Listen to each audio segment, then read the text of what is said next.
Agora a gente vai contar um pouco como é que foi alugar a nossa primeira casa aqui no Canadá. Você ainda lembra? É tanto tempo que eu não lembro, gente. Não, mas muita água passou por debaixo dessa ponte, mas eu lembro sim de alguns detalhes, tá, pessoal? Do aluguel da casa. Como a gente falou em vídeos anteriores, quando a gente chegou, a gente ficou sob um Airbnb, a empresa bancando, e aí chegou, no fim desse primeiro mês que a gente ficou, aí chegou a hora da gente, de fato, ir para um aluguel próprio, né?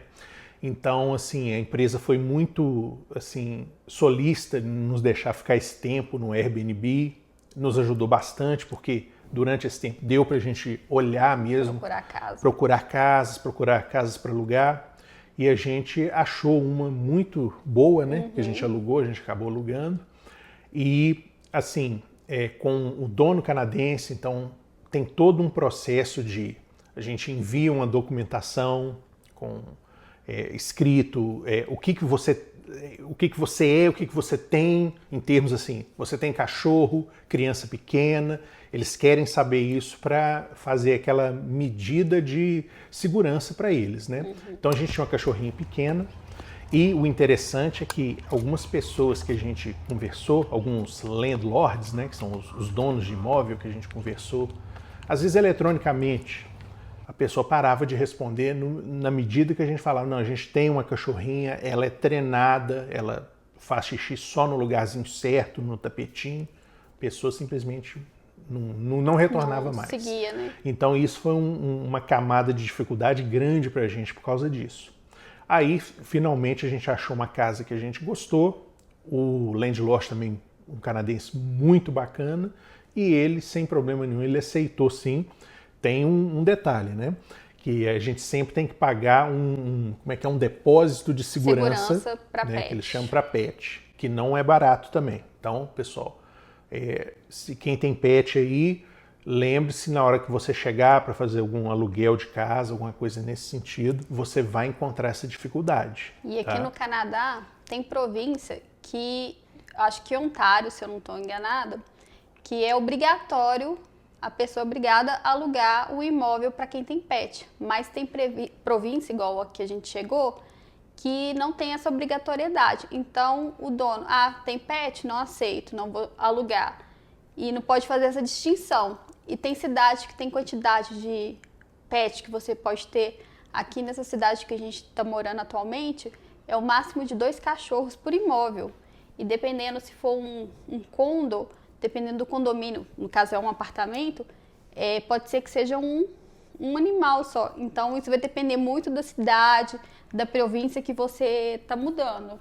Inclusive recente, não foi? Você que me mostrou uma pessoa que estava procurando, acho que em algum fórum da internet, alguma coisa, uma pessoa estava procurando aluguel numa casa, né, com vários pets, então, assim, mais do que acima do que o limite que ela falou, então as pessoas devem ter muita dificuldade nesse caso, né? Geralmente quando a pessoa tem um número maior de animais, ela vai morar numa área rural, que aí eu acho que não tem muito esse controle. Uhum. E foi isso, tá, pessoal? Em termos de aluguel, aí a gente mandou essa documentação falando, temos uma criança pequena, temos um cachorrinho pequeno, então aí depois a gente teve um encontro com esse landlord, a gente sentou, conversou, muito bacana, aí teve, né, o contrato de locação que a gente assina, coisas interessantes, a gente não pode de maneira nenhuma alterar nenhuma questão interna dentro da casa, externa também. Eles são muito claros quanto a isso. É igual a cor da parede da casa era amarela. Eu não gosto, mas a gente não podia fazer essa alteração. Isso, e eles foram até muito claros, porque no dia mesmo que eles começam a passar a chave pra gente, eles fazem toda aquela apresentação eles mesmos, tá? Não sei se isso é um padrão, mas no caso nosso eles fizeram com a gente. Então o que acontece? Eles foram e mostraram pra gente tudo, né? Anotaram cada defeitinho que tinha na casa, porque na hora da entrega da casa a gente, se tivesse daquela mesma forma, não seria cobrado o depósito que a gente fez. Porque eles devolvem o depósito, né? Que o depósito, o valor do depósito, se eu não me engano, é o mesmo valor do aluguel, não foi? Foi um mês. Eu de lembro, aluguel. porque isso realmente, o detalhe ali no fundo, mas eu lembro que assim, como é que A fala? gente pagou- Baque financeiro grande nesse Na caso. verdade, a gente pagou um mês a mais, né? Porque é o depósito de segurança, mais o depósito da UENT, que foi mais meio aluguel. Meio aluguel, eu estava tentando lembrar Mas isso. metade do aluguel. E isso vai depender de quem aluga. Tem pessoa que aluga que não vai cobrar esse depósito, tem pessoa que vai cobrar um mês a mais inteiro. A gente também pagava uma taxa, né, pela UENT. Sim, essa mensal. taxa é uma taxa aí para, vamos dizer, prefeitura, que você paga. Todos os cachorrinhos aqui, eles têm, por registro. obrigatoriedade, ter o registro e eles te enviam por correio uma tagzinha, que o cachorrinho ele tem que ter essa tagzinha, como se fosse uma coleirinha com um número. E cachorro aqui, só porque a gente já chegou nessa parte da tag aí do cachorro, aqui é com coleira. Ah, meu cachorro é pequenininho, ele é muito mansinho, ele pode andar comigo, ele é muito treinado. Não, aqui se você for sair ali do lado de fora da sua casa, O cachorro tem com que o estar cachorro identificado. tem que estar identificado e na coleira. Pode ser desse tamanhozinho ou do tamanho de um cavalo, não importa, tem que estar na coleira. Tá, pessoal? Isso aí também é mais uma dica É para a vocês. trela, eles falam que é a trela, o cachorro tem que estar trelado. Isso. E você lembra como que foi pra gente comprar o nosso primeiro carro? Eu lembro que a gente teve assim uma dificuldade para, mesmo o Átila já estando trabalhando, a gente não conseguiu comprar um carro mais novo. Exatamente. Isso é uma coisa que às vezes, quando a gente compara o preço em dólar e o preço em real, mas sem fazer conversão, você compara assim, olha, nossa, um carro, ele é X dólares, um carro bacana, não, eu vou chegar lá, com pouco tempo eu vou fazer o financiamento desse carro e vou comprar um. Não. Porque o que acontece? Quando a gente chega, a gente não tem histórico de crédito. Foi uma coisa que a gente mencionou em outros vídeos também. Então, como a gente não tem esse histórico de crédito, poucos lenders é o que? É o banco, a financeira, o que for, são os lenders. Eles não têm confiança de te emprestar. Então, muitos simplesmente não financiam. Então, o carro aqui, eu encontrei essa barreira que o preço tinha que ser à vista.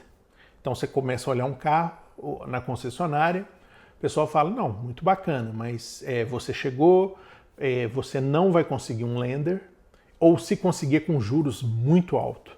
E isso eu achei muito legal da parte dos canadenses que me atenderam nas concessionárias, porque eles foram muito honestos comigo. Falaram, olha, deixa eu te falar, esse carro aqui é $9 mil.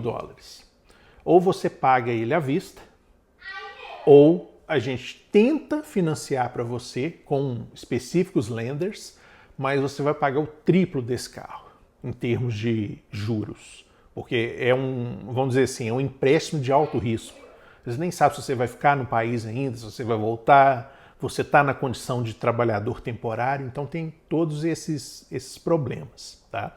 Então, nosso primeiro carro, como é que foi? A gente teve que adaptar a estratégia. Porque primeiro a gente, vamos fazer um financiamento, pegar um carro melhor, porque aí aguenta neve, o pneu já vai estar todo ok. E na cidade que a gente morava não tinha um transporte público, né, gente? Geralmente cidades menores não têm um bom transporte público. É igual essa cidade que a gente mora hoje, é uma cidade pequena. E para você andar com transporte público, você tem que agendar para o ônibus vir te buscar. Não tem uma linha de ônibus que passa toda hora. Isso, exatamente. Não tem aquela linha que você vai para aquela rua, naquele ponto, pega um ônibus e vai para o seu trabalho. Não tem isso. E como também mencionado em vídeos anteriores, você não consegue andar aqui, ainda mais uma distância maior no inverno. Aí você está enfrentando menos 20, menos 30 e por aí vai. Então realmente fica complicado. Então a gente fez o quê? Uber também não é em toda cidade que tem e táxi é caríssimo. Isso. Então assim, viver de táxi ou de Uber também não dá. Né? Para ficar pegando Uber e táxi também fica complicado. E o que a gente fez? Então, quando eu vi que de fato eu sentava com uma concessionária, com outra, eu vi que estava de fato complicado. E os carros que nos atendiam em termos financeiros, que dá para comprar esse carro à vista, juntando esse dinheirinho aqui, são carros muito velhos, que, assim, muito rodados, e que você compra, você vai ter um problema sério no mecânico. Então a gente estava com isso. Eu vou gastar $1.000 num carro ou $900 num carro todo escovado, todo arrebentado, que vai me deixar na mão com certeza, e aí quando eu for levar no mecânico, aí o mecânico vai me cobrar $3.000 para resolver o problema. E qualquer coisinha aqui que você vai fazer no carro é caro. Isso. Mão de obra no Canadá é um choque de realidade, pessoal. Mão de obra, então a mão de obra do mecânico, a mão de obra de uma pessoa que limpa a casa, a mão de obra de qualquer coisa, um pintor, um jardineiro, é caríssimo. É caríssimo, tá? Então, assim, não é igual no Brasil, que você tenha aquele conhecido, aquele cara gente boa, que você paga ali um dinheirinho para ele, mais uma cervejinha e tal, ele pinta a sua casa toda. Aqui, se você for fazer isso, ele vai te cobrar um absurdo. Do ponto que você fala assim, bom, eu que vou pintar a casa, por exemplo. Então a gente fez o quê? A gente começou a procurar no Marketplace, né, no Facebook, Facebook, não foi? Foi. Marketplace. E aí a gente achou uma pessoa que estava vendendo o carro dela para comprar um novo, um modelo bem mais novo desse carro dela. Então foi assim, um Mazda, na época, de 2004. 2004. Né, um Mazda 2004. E as pessoas estavam comprando, na época, um 2019. Foi a época que a gente chegou aqui no finalzinho do ano. Então, aí eu conversei com ela e ela fez um preço assim de $1.500. E, assim, $1.500 no dinheiro. Ela só aceitava assim, no dinheiro. E aí como é que faz? Aqui, outro choque de realidade bacana, aí no caso bacana que eu tive. A gente, para essa questão do carro, você não vai num Detran, você não vai num lugar, eles fazem a vistoria do carro, até policiais, né, no Brasil, nunca fazem a vistoria do carro, aí você tem aquele monte de burocracia para tirar o registro da pessoa, pôr o registro no nome da outra pessoa, aquela coisa toda. Não temos isso aqui. Aqui é simples. Aqui foi assim. A partir do momento que a gente conversou com ela e ela aceitou 1.500, a gente também aceitou o termo no dinheiro. Então fui no banco, tirei esse dinheiro, tá? Separei lá esse dinheiro e fui encontrar com ela, porque aqui tem vários lugares e tem uns que são até dentro de supermercado, que foi o caso, que são essas, como se fossem mini Detrans, muito entre aspas, mas não é do governo, é coisa privada, que você faz a emissão da sua licença do carro, seguro também. Seguro aqui é obrigatório, tá? Seguro, você tem um carro, seguro é obrigatório. E não é barato também, mas não é aquele absurdo igual do Brasil. Quando você tem uma carteira temporária, o seguro é mais caro. Quando você passa a ter a sua carteira, vamos dizer assim, a definitiva, aí o seguro abaixa o preço também. E você pode customizar o seguro.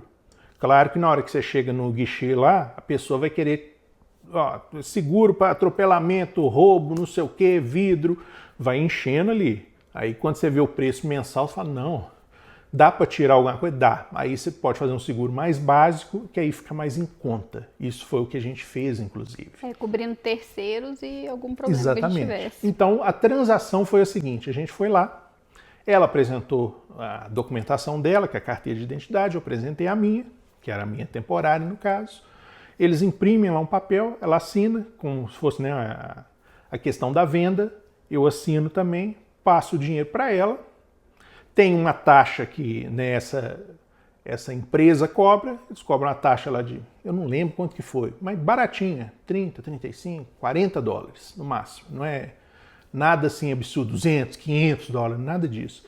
E aí, pronto, o carro já é na minha posse, eles emitem uma placa para mim, então a placa, ela fica para mim, ela assim, vamos dizer, eu sou atrelado à placa. Você tem que pagar por ela, né? Tem que pagar por ela. Aí a gente foi, né, ela tirou a placa dela, pôs debaixo do braço, eu peguei essa placa, pus lá no carro, que agora é o meu carro, ela foi embora. Pô, no carro dela novo, a placa dela. É bem interessante, bem diferente. É bem diferente do que a gente está acostumado. Então, assim, o processo do carro foi esse, no início, sem histórico de crédito. Vai ser muito difícil vocês conseguirem um financiamento, principalmente em concessionária. Vai ser muito difícil. Eu sentei com 3 ou 4 pessoas diferentes em concessionárias diferentes, todas muito solistas, me disseram, olha, você não tem história de crédito. E uma até me diz um negócio que assim, eu achei interessante. É melhor você ter um histórico de crédito ruim do que não ter histórico. Eu falei, ok. Então, assim, teve essa aventura aí. Aí foi assim que a gente conseguiu o nosso primeiro carro aqui no Canadá. Foi um carro mais velho, mas que nos serviu por uns 6 meses, mais ou menos, até a gente trocar. Sim, é um carro assim, ele estava com quase 300 mil quilômetros rodados. Tá? E aguentou firme. No topo do verão, na hora que a gente. No inverno, topo do inverno, na hora que a gente bate a chave ali, ele. Mas aí pegava. A gente ainda conseguiu passar ele para frente por $500, né? Isso, exatamente. A gente conseguiu passar para frente por $500. Então, assim, foi um gasto aí de $1.000 ao todo, né? Que ficou. Mas a gente conseguiu passar porque ele já estava apresentando problemas que, quando eu levei num mecânico, ele me deu um orçamento assim, mais ou menos uns 3.500. Aí eu falei, não, eu não quero mexer, não. Aí a gente finalmente já tinha o crédito e conseguiu. Aí sim, o segundo carro foi, já tinha o crédito, o histórico de crédito, né? Vários meses depois. Aí eu fui na concessionária e comprei um usado lá, mas muito bom, que nos atendeu por muito tempo. Aí foi um carro, era um carro econômico e tava belezinha ele. Isso, estava belezinha mesmo. Seminovo esse. Esse já estava muito bom mesmo, muito bem cuidadinho. Então, o vídeo de hoje foram esses assuntos abordados e a gente te vê no próximo. Tchau, tchau.